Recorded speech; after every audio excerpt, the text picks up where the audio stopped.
Welcome back. We have Ann Mundell-Noel here on behalf of Amazing Hearing. Well, welcome. How are you? I'm great, Lisa. Thanks for having me.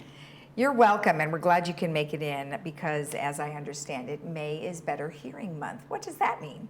So it's an awareness to the public that hearing is important. At the age of 60, 20% of the population has a hearing loss.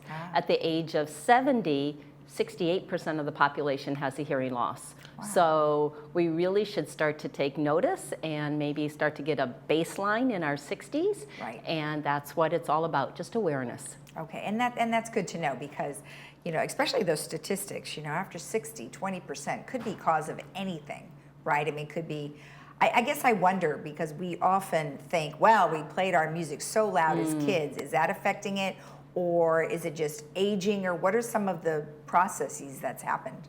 Yeah, so in the United States, it is noise exposure. So we definitely have more noise than some other countries do that can contribute to it. A big thing is our diet. So the more that we eat healthy, the better we do for hearing. And that people go, how is that related? Yeah. Well, the ear or the organ for hearing is the size of a pea, so the size of our fingertip. So the blood flow going in and out of that organ is crucial.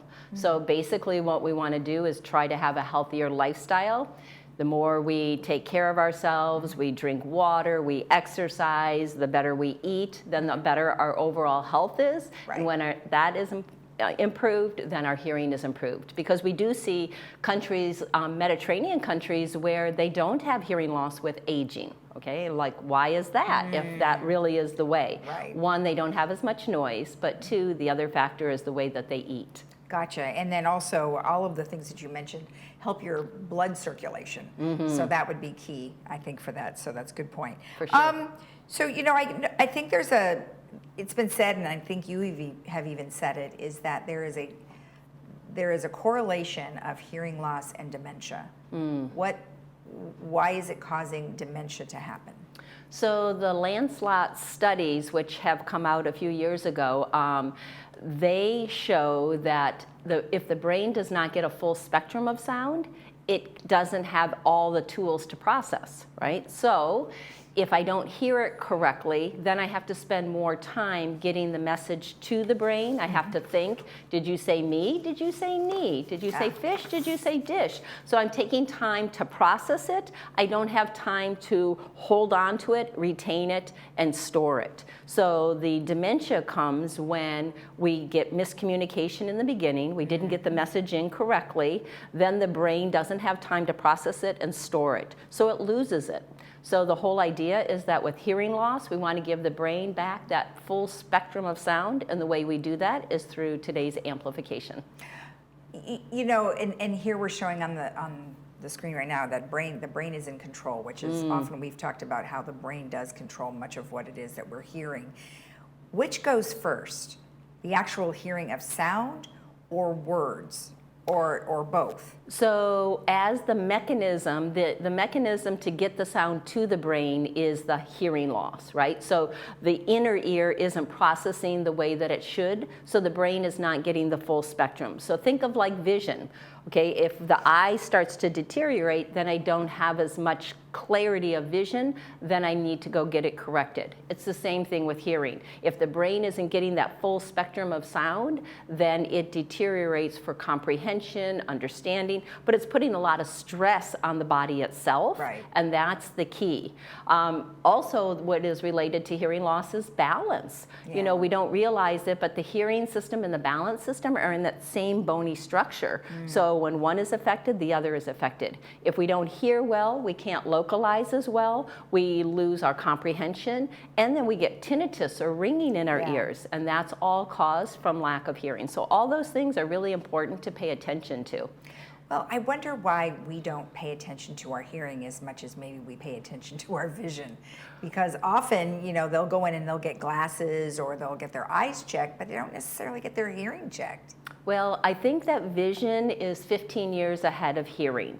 So what that means is before, if you remember in the old days, people got called four eyes and Coke bottle, you know, and they're like, I'm not going to wear my glasses till I really need them. Well, then contact lenses became available, and people were like, oh, now they wear glasses socially, right? Stylish, even without lenses, because they're fun.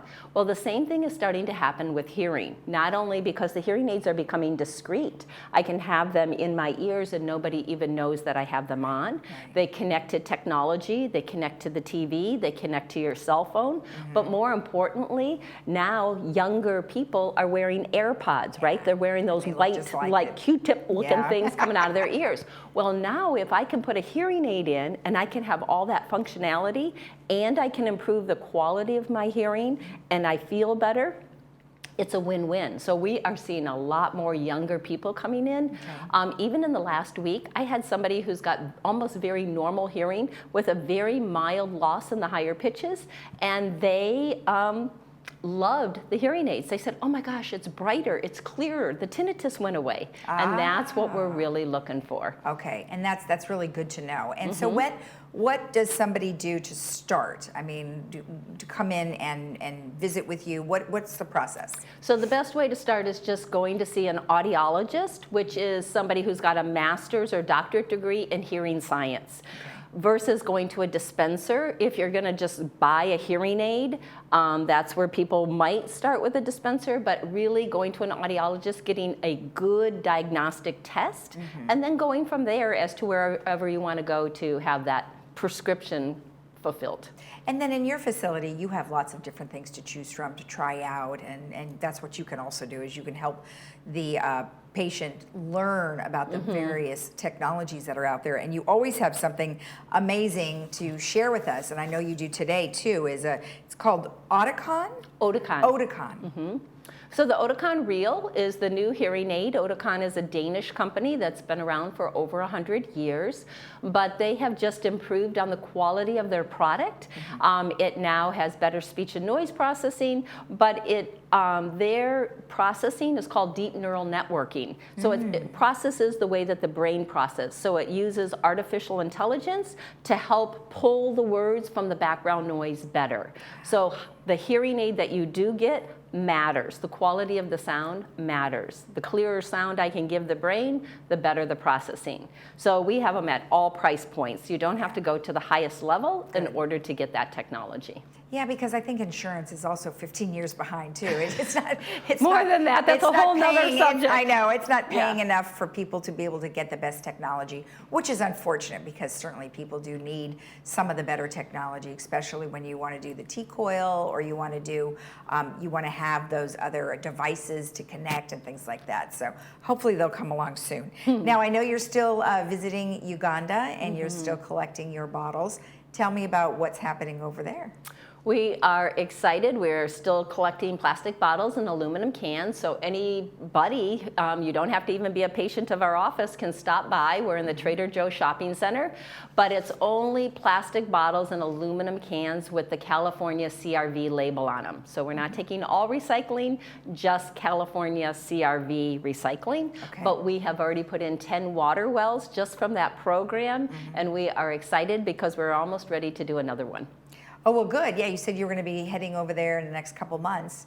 And what is that like? I mean, when you go there, are they excited to see you because they've known you so long? Oh, my goodness.